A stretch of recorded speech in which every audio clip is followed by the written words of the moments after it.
자, 안녕하십니까. 비대부자 김과장입니다. 2023년 11월 14일 날 한국경제뉴스 한번 살펴보면 정부에서 주 54시간제를 지킬 것으로 보여지고 일부 업종에 대해서만 이 54시간, 52시간이라는 시간을 벗어날 것으로 보여집니다.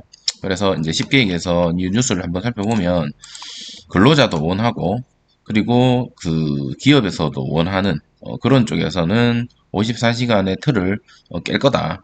하지만 54시간, 52시간이라는 이 틀을 모든 거기에 하지 않는다. 모든 기업의 업종, 직종에 하지 않겠다. 이런 이제 뉴스가 떴습니다.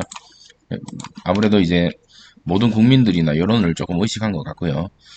현대차가 이제 전기차 공장을 착공했어요.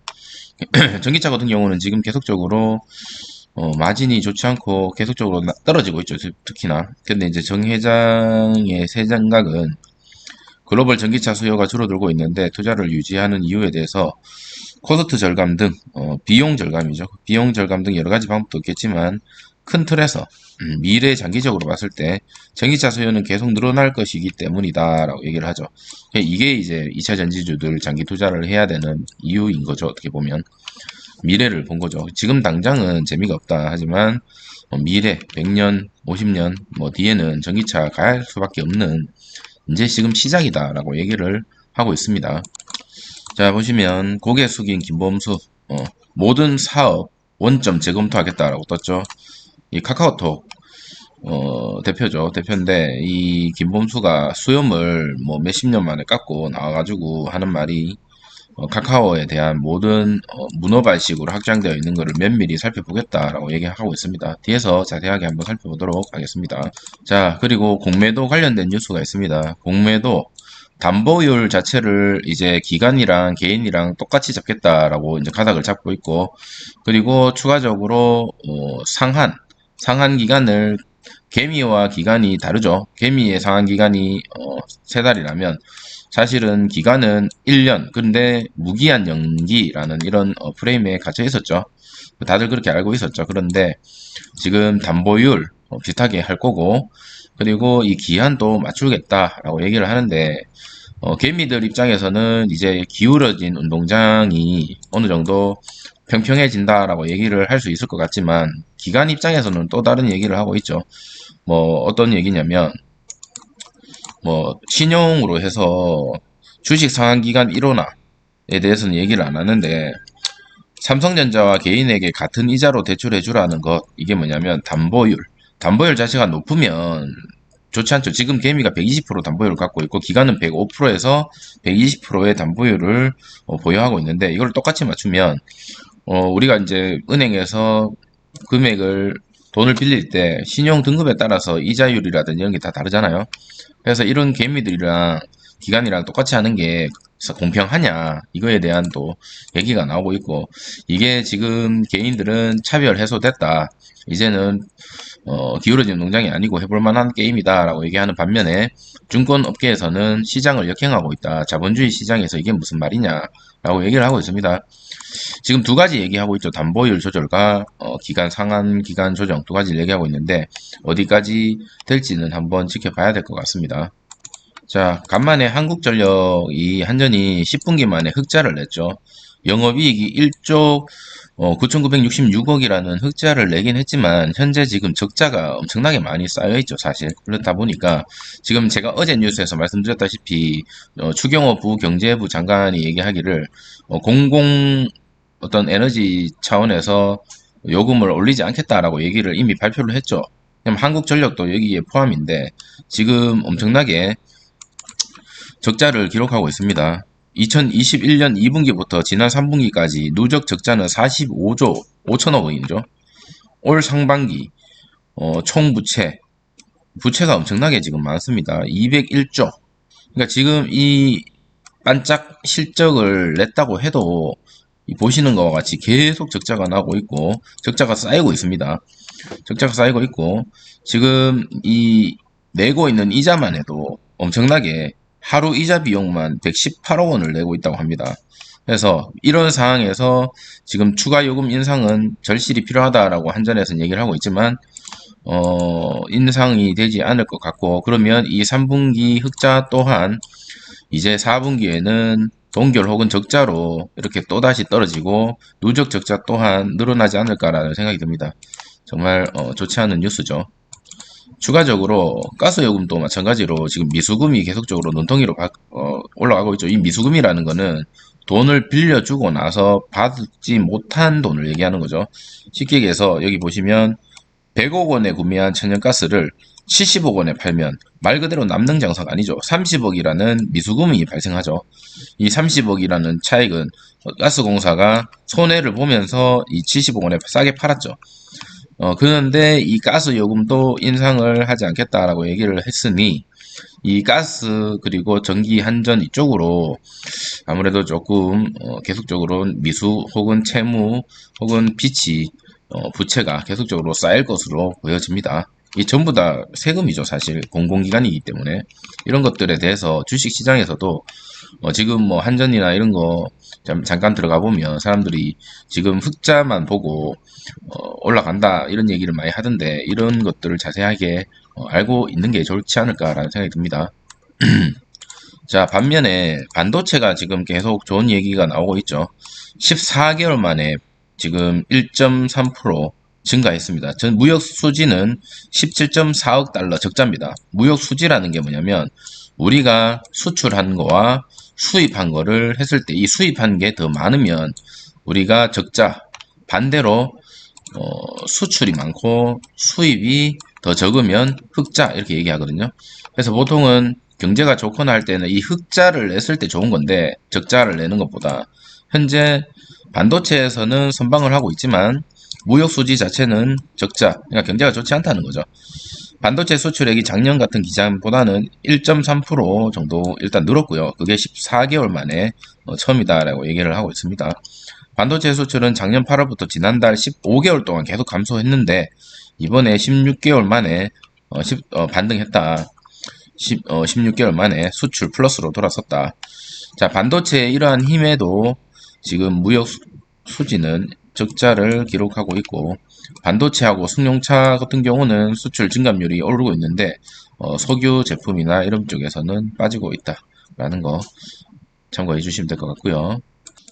자, 아까 앞에서 잠깐 살펴봤지만 울산 전기차 판매 목표를 2030년까지 200만 대를 팔겠다라는 계획을 세우고 있습니다. 국내에서 지금 탄탄한 배터리 업계가 많죠, 국내에. 그리고 전기모터 등 핵심 부품 공급망을 10분 활용해서 글로벌적인 어떤 선점 우위를 점하겠다. 그 전략지는 울산이다. 이런 뉴스인 것 같습니다. 그래서 이게 사실은 현대자동차가 잘 되고 우리나라 기업이 잘 돼야 나라의 국력이 살아난다라고 저는 개인적으로 생각하기 때문에 이러한 뉴스는 좀 좋은 뉴스다라고 저는 개인적으로 생각이 들고요. 전기차 수요 둔화, 현대자동차 사장 얘기하기를 늘 고민하는 부분, 이 둔화는 크게 봤을 때 전기차가 대세, 수요는 지속적으로 창출, 크게 봤을 때는 대세고 수요는 지속적으로 창출됐기 때문에 존버하겠다는 거죠. 존버. 이 기업도 존버, 주식 시장도 존버 해야 되지 않을까라는 생각이 듭니다. 자, 카카오 사업 원점으로 재검토하겠다라고 수염 깎고 나왔다라고 뉴스가 떴는데 뭐 이런 것까지 타이틀을 잡는지는 좀 웃기네요. 자, 3차 공동체 비상경영회의 참석해서 독과점 표절 등 문제 해결 의지 가지고 있고 국문 눈높이 수준에 맞춰서 실망한 부분에 대해서 어느 정도 변명의 시간을 갖고 지금 모든 문어발식 확장되어 있는 것에 대한 통제 그리고 통제받지 않은 채 문어발식 확장을 이어가다 보니까 계열사 단위에서 리스크 관리가 제대로 되어 있지 않은 분석, 그러니까 리스크 없이 문어발 확장을 하다 보니까 이렇게 된 거죠. 그에 반해서 네이버는 조금 탄탄하게 가고 있죠. 삼성이랑 협력 뒤에서 보여드릴게요. 자, 그와 반대로 네이버는 삼성이랑 스마트 빌딩 손잡고 계속적으로 미래 첨단 산업에 대응하고 있죠. AI 반도체 개발에 이어서 또 맞선 삼성의 5G 스마트 싱스 기술력에 네이버의 첨단 빌딩 솔루션 결합을 했고 국내 시장 공동 영업 조직 발족하겠다. 그래서 삼성전자 그리고 네이버 두 개의 우리나라 큰 공룡 기업이 또 협력을 하고 있죠. 자, AI 반도체도 공동 개발하고 있다. 삼성전자와 네이버는 지난해 말부터 첨단 산업 분야에서 협력을 강화하고, 그리고 미래 먹거리로 불리는 AI 분야에서 가시화하고 있죠. 삼성전자와 네이버는 지난해 12월 AI 전용 반도체 솔루션 개발 관련 협력을 강화하기로 했다. 두 회사는 AI 시스템의 데이터 처리를 원활하게 하고 전력 효율을 극대화하는 새로운 반도체 솔루션을 준비하고 있답니다.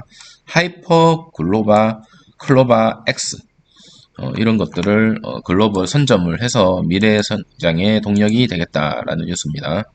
자, 우리나라 또 하이닉스죠. SK 하이닉스, 삼성전자와 같이 강력한 반도체 회사인데 세계 최고속 모바일용 D램 1초에 영하 15편 처리를 할 수 있는 데이터 전송 속도가 세계에서 가장 빠른 모바일용 D램 상용화에 성공했다라는 좋은 뉴스 기사가 떴습니다. 그래서 SK 하이닉스도 계속적으로 노력하고 있고, 제가 얼마 전에 영상에서도 투자도 엄청나게 많이 하고 있죠, SK 하이닉스가. 그래서 삼성전자뿐만 아니라 SK 하이닉스도 어느 정도 좀 잘 돼서 국내 경제를 올릴 수 있는 그런 두 가지의 투트랙이 됐으면 좋겠다라는 생각이 들고요.